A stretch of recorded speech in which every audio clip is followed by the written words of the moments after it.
Part 1. The seductive character. The siren. A man is often secretly oppressed by the role he has to play by always having to be responsible, in control, and rational. The siren is the ultimate male fantasy figure because she offers a total release from the limitations of his life. In her presence, which is always heightened and sexually charged, the male feels transported to a realm of pure pleasure. In a world where women are often too timid to project such an image, learn to take control of the male libido by embodying his fantasy. The Reiki woman never quite feels desired and appreciated enough. She wants attention, but a man is too often distracted and unresponsive. The Reiki is a great female fantasy figure. When he desires a woman, brief though that moment may be, he will go to the ends of the earth for her. He may be disloyal, dishonest, and immoral, but that only adds to his appeal. Stir a woman's repressed longings by adapting the Reiki's mix of danger and pleasure. The ideal lover. Most people have dreams in their youth that get shattered or worn down with age. They find themselves disappointed by people, events, reality, which cannot match their youthful ideals. Ideal lovers thrive on people's broken dreams, which become lifelong fantasies. You long for romance, adventure, lofty spiritual communion? The ideal lover reflects your fantasy. He or she is an artist in creating the illusion you require. In a world of disenchantment and baseness, there is limitless seductive power in following the path of the ideal lover. The dandy. Most of us feel trapped within the limited roles that the world expects us to play. We are instantly attracted to those who are more fluid than we are, those who create their own persona. Dandies excite us because they cannot be categorized, and hint at a freedom we want for ourselves. They play with masculinity and femininity, they fashion their own physical image, which is always startling. Use the power of the dandy to create an ambiguous, alluring presence that stirs repressed desires. The natural childhood is the golden paradise we are always consciously or unconsciously trying to recreate.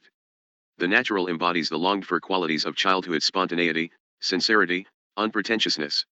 In the presence of naturals, we feel at ease, caught up in their playful spirit, transported back to that golden age.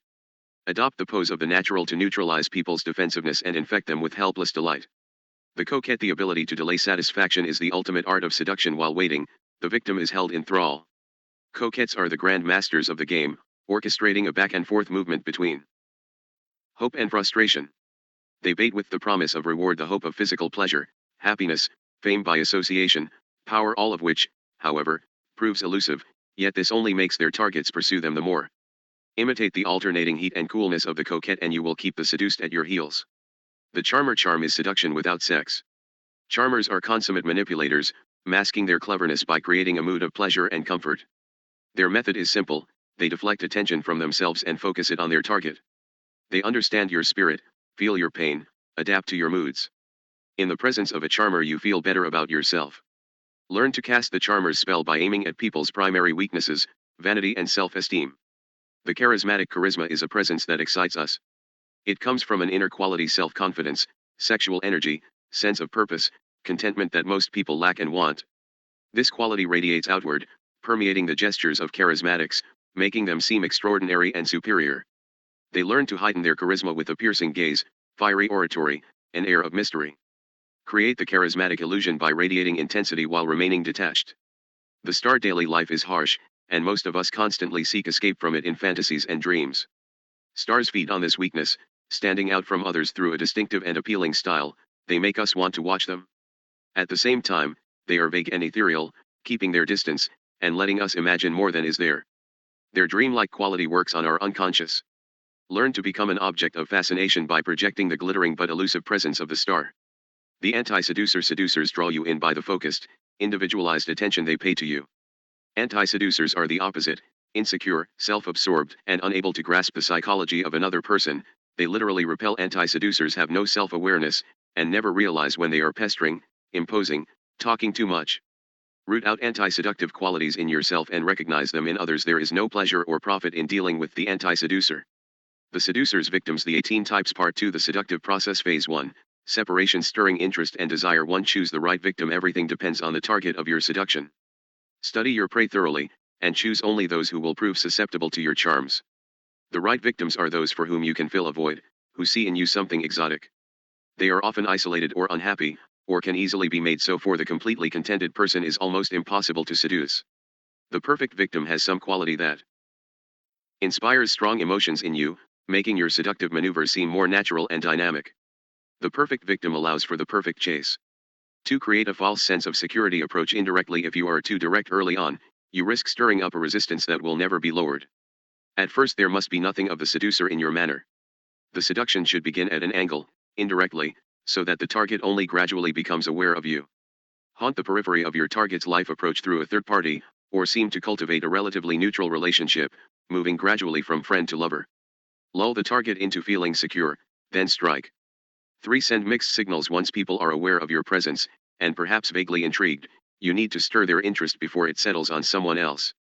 Most of us are much too obvious. Instead, be hard to figure out. Send mixed signals, both tough and tender, both spiritual and earthly, both innocent and cunning. A mix of qualities suggests depth, which fascinates even as it confuses. An elusive, enigmatic aura will make people want to know more, drawing them into your circle. Create such a power by hinting at something contradictory within you. 4. Appear to be an object of desire. Create triangles. Few are drawn to the person whom others avoid or neglect. People gather around those who have already attracted interest. To draw your victims closer and make them hungry to possess you, you must create an aura of desirability, of being wanted and courted by many. It will become a point of vanity for them to be the preferred object of your attention, to win you away from a crowd of admirers. Build a reputation that precedes you. If many have succumbed to your charms, there must be a reason. 5. Create a need. Stir anxiety and discontent. A perfectly satisfied person cannot be seduced. Tension and disharmony must be instilled in your target's minds. Stir within them feelings of discontent and unhappiness with their circumstances and with themselves. The feelings of inadequacy that you create will give you space to insinuate yourself, to make them see you as the answer to their problems. Pain and anxiety are the proper precursors to pleasure. Learn to manufacture the need that you can fill. 6. Master the art of insinuation. Making your targets feel dissatisfied and in need of your attention is essential, but if you are too obvious, they will see through you and grow defensive. There is no known defense, however, against insinuation. The art of planting ideas in people's minds by dropping elusive hints that take root days later, even appearing to them as their own idea. Create a sublanguage. Bold statements followed by retraction and apology, ambiguous comments, banal talk combined with alluring glances that enters the target's unconscious to convey your real meaning. Make everything suggestive. 7. Enter their spirit. Most people are locked in their own worlds, making them stubborn and hard to persuade. The way to lure them out of their shell and set up your seduction is to enter their spirit. Play by their rules, enjoy what they enjoy, adapt yourself to their moods. In doing so you will stroke their deep-rooted narcissism and lower their defenses. Indulge your target's every mood and whim, giving them nothing to react against or resist. 8. Create temptation. Lure the target deep into your seduction by creating the proper temptation, a glimpse of the pleasures to come. As the serpent tempted Eve with the promise of forbidden knowledge, you must awaken a desire in your targets that they cannot control. Find that weakness of theirs, that fantasy that has yet to be realized, and hint that you can lead them toward it. The key is to keep it vague. Stimulate a curiosity stronger than the doubts and anxieties that go with it, and they will follow you. Phase 2. Lead astray. Creating pleasure and confusion. 9. Keep them in suspense. What comes next? The moment people feel they know what to expect from you, your spell on them is broken. More, you have ceded them power. The only way to lead the seduced along and keep the upper hand is to create suspense, a calculated surprise. Doing something they do not expect from you will give them a delightful sense of spontaneity. They will not be able to foresee what comes next. You are always one step ahead and in control. Give the victim a thrill with a sudden change of direction. 10. Use the demonic power of words to sow confusion. It is hard to make people listen. They are consumed with their own thoughts and desires, and have little time for yours. The trick to making them listen is to say what they want to hear, to fill their ears with whatever is pleasant to them. This is the essence of seductive language. Inflame people's emotions with loaded phrases, flatter them, comfort their insecurities, envelop them in sweet words and promises, and not only will they listen to you, they will lose their will to resist you. 11. Pay attention to detail. Lofty words of love and grand gestures can be suspicious. Why are you trying so hard to please? The details of a seduction, the subtle gestures, the offhand things you do are often more charming and revealing. You must learn to distract your victims with a myriad of pleasant little rituals, thoughtful gifts tailored just for them, clothes and adornments designed to please them, gestures that show the time and attention you are paying them. Mesmerized by what they see, they will not notice what you are really up to. 12. Poeticize your presence. Important things happen when your targets are alone, the slightest feeling of relief that you are not there, and it is all over. Familiarity and overexposure will cause this reaction. Remain elusive, then. Intrigue your targets by alternating an exciting presence with a cool distance, exuberant moments followed by calculated absences. Associate yourself with poetic images and objects, so that when they think of you, they begin to see you through an idealized halo. The more you figure in their minds, the more they will envelop you in seductive fantasies. 13. Disarm through strategic weakness and vulnerability. Too much maneuvering on your part may raise suspicion. The best way to cover your tracks is to make the other person feel superior and stronger. If you seem to be weak, vulnerable, enthralled by the other person, and unable to control yourself, you will make your actions look more natural, less calculated. Physical weakness, tears, bashfulness, paleness will help create the effect. Play the victim, then transform your target's sympathy into love. 14. Confuse desire and reality. The perfect illusion to compensate for the difficulties in their lives. People spend a lot of their time daydreaming, imagining a future full of adventure, success, and romance. If you can create the illusion that through you they can live out their dreams, you will have them at your mercy. Aim at secret wishes that have been thwarted or repressed, stirring up uncontrollable emotions, clouding their powers of reason. Lead the seduced to a point of confusion in which they can no longer tell the difference between illusion and reality. 15. Isolate the victim. An isolated person is weak. By slowly isolating your victims, you make them more vulnerable to your influence. Take them away from their normal milieu, friends, family, home. Give them the sense of being marginalized. In limbo, they are leaving one world behind and entering another.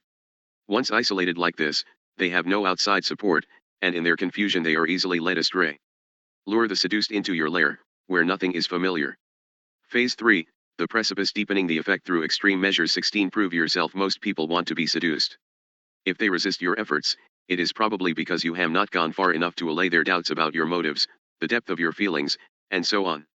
One well-timed action that shows how far you are willing to go to win them over will dispel their doubts.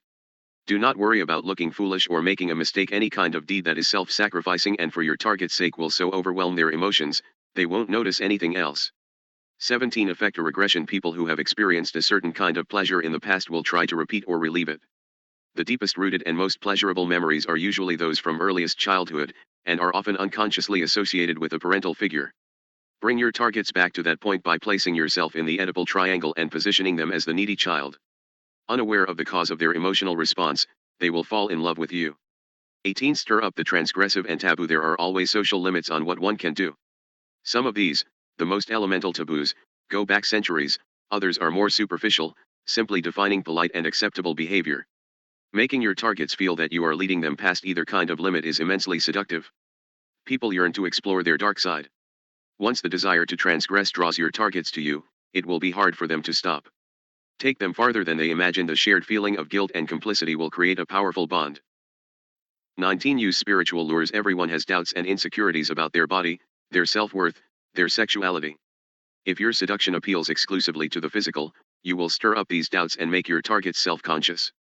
Instead, lure them out of their insecurities by making them focus on something sublime and spiritual, a religious experience, a lofty work of art, the occult. Lost in a spiritual mist, the target will feel light and uninhibited. Deepen the effect of your seduction by making its sexual culmination seem like the spiritual union of two souls. 20. Mix pleasure with pain. The greatest mistake in seduction is being too nice. At first, perhaps, your kindness is charming, but it soon grows monotonous. You are trying too hard to please, and seem insecure. Instead of overwhelming your targets with niceness, try inflicting some pain. Make them feel guilty and insecure.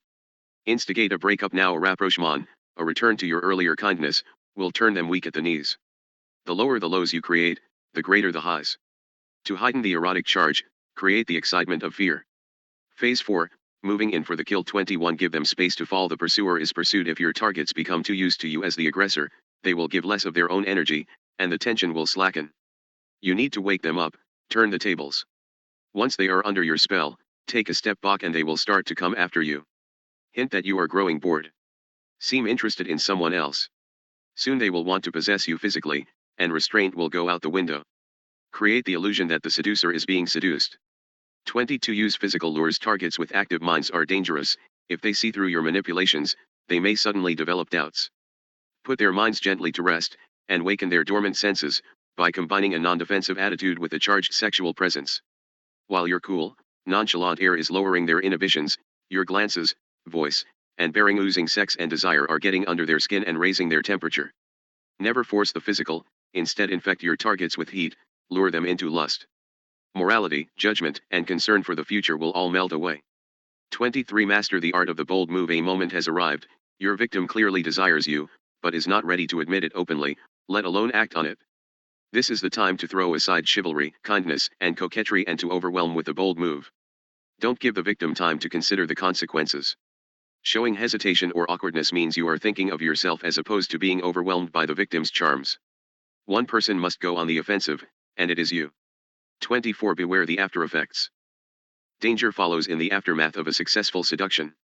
After emotions have reached a pitch, they often swing in the opposite direction toward lassitude, distrust, disappointment. If you are to part, make the sacrifice swift and sudden. If you are to stay in a relationship, beware a flagging of energy, a creeping familiarity that will spoil the fantasy. A second seduction is required.